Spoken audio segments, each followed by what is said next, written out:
श्रीपद्मनाभ पुरुषोत्तम वासुदेव वैकुण्ठमाधव जनार्दन चक्रपाणे श्रीवत्सचिह्न शरणागत पारिजात श्रीवेङ्कटाचलपते तव सुप्रभातम्।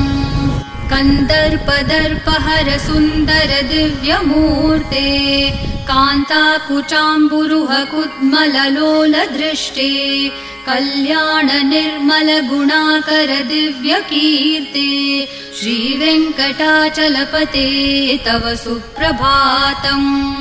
मीनाकृते कमठकोल नृसिंहवर्णिन् स्वामिन् परश्वथ तपोधन रामचन्द्र शेषांश राम यदुनन्दन कल्किरूप श्रीवेङ्कटाचलपते तव सुप्रभातम्।